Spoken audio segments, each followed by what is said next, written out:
တီတတ်တာမင်္ဂလာပါကလေးတို့ရေဒီနေ့ဒီပြပြမဲ့ပုံမြင်လေးကပင်နယ်လိမ့်နဲ့အမိုက်တီတဲ့တခါကရေကဘာမှာရေတရဝါလေးတွေကပျော်ပျော်ရွှင်ရွှင်နဲ့နေကြတာပေါ့အဲ့ဒီရေတရဝါလေးတွေထဲမှာပင်နယ်လိပ်တွေလည်းပါကြတယ်တဲ့ပင်နယ်လိပ်တွေကအရွက်တွေပဲစားပြီးရေလက်အဝေးကြီးကူးနိုင်ကြတယ်သူတို့ကဥဖို့အတွက်ဆိုရင်တော့သူတို့ဥနေကြကန်းကြီးကိုပြန်ပြီးတော့မှဥတက်ကြတယ်ပင်နယ်လိပ်ကလေးတွေကနေလာရင်တဲ့တဖြည်းဖြည်းနဲ့သူတို့အကောင်ကြီးနေလာတာကိုသတိထားမိသွားတယ်။ပြီးတော့တချို့လိတ်တွေကလည်းနေမကောင်းဖြစ်အစာမစားနိုင်မဲနဲ့ဆာလောင်ပြီးတည်ကြတာကိုလည်းသတိထားမိလာကြတယ်တဲ့။ဘာလို့အဲ့လိုတွေဖြစ်နေရတာလဲဆိုတာကိုသိဖို့လိတ်တွေဟာအစည်းအဝေးလုပ်ကြတယ်။လိတ်မေမေတွေကတော့သူတို့ကန်းကြီးကိုတက်ပြီးဥဖို့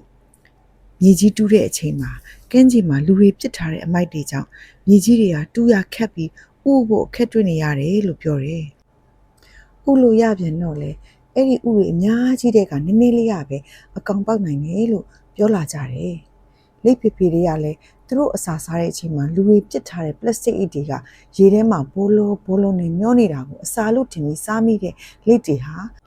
အဲ့ဒီပလတ်စတစ်အိတ်တွေဗိုက်ထဲကိုရောက်သွားတဲ့အခါမှာအစာမစားနိုင်တော့ဘဲနဲ့အစာငတ်ပြီးသေကြရတယ်လို့ပြောတယ်။လူတွေကြောင့်ဖြစ်ရတယ်ဆိုတာသိသွားတော့ပင်လယ်လိပ်တွေကလူတွေကိုအယမ်းစိတ်ဆိုးကြပြီးပင်လယ်ထဲကိုလာတဲ့လူတွေကိုတိုက်ခိုက်ကြတော့တယ်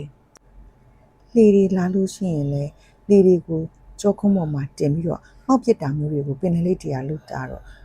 လူတွေကပင်လယ်ထဲကိုမလာရဲတော့ဘူးတဲ့။ကမ်းခြေမှာလည်းရေစင်းမကူးရဲတော့ဘူး။ပင်လယ်ထဲကိုလည်းငါးဖမ်းမထွက်ရဲကြတော့ဘူး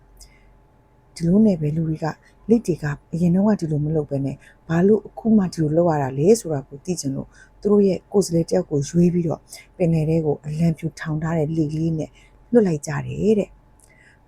ပင်လယ်လိပ်တွေကလည်းသူတို့ကလူတွေပြစ်လိုက်တဲ့အမိုက်တွေကြောင့်ဘလောက်ဒုက္ခရောက်ရတယ်ဆိုတာကိုအဲ့ကိုယ်စလဲကိုပြောပြလိုက်တဲ့အခါမှာဒီကိုယ်စလဲကလည်းတခြားလူတွေကိုပြန်ပြီးပြောပြလိုက်တယ်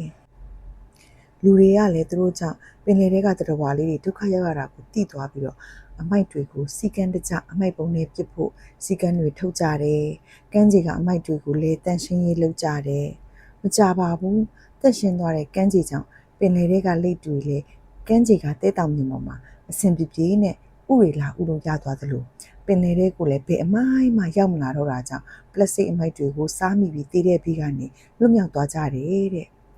လူတွေအနေနဲ့ကကြတော့လေအရင်လိုမဟုတ်ပဲတန့်ရှင်းနေတဲ့ကန်းကြီးမှာပျော်ပျော်ရွှင်ရွှင်နဲ့ရေကူအပန်းဖြစ်နိုင်တယ်လို့လေစီရွက်လွင့်ငါးဖက်နာမျိုးတွေပဲလုပ်လို့ရသွားကြတယ်တဲ့ဒီလိုနဲ့ပင်လယ်လိပ်တွေရောလူတွေရောအဆင်ပြေနဲ့နေသွားကြပါတော့တယ်တဲ့ပုံမြင်လေးရတော့ဒါပါပဲเนาะအခုမိကုန်းလေးမေးခြင်းတယ်ပထမဆုံးမိကုန်းကလိမ့်မကြီးတွေကဘာဖြစ်လို့ကန်းချင်မှာဥဖို့အခက်ခဲတွေ့ကြတာလဲ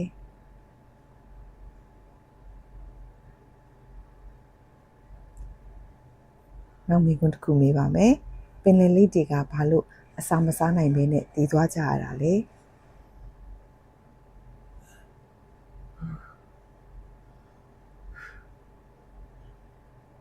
တော်တယ်နော်နောက်ဆုံးမိကွန်းလေးတစ်ခုမေးပါမယ်ကန်းချင်မှာအမိုက်တင်မရှိအောင်တသားမိမိတို့ဆိုရင်ရောဘယ်လိုလုပ်ကြမလဲ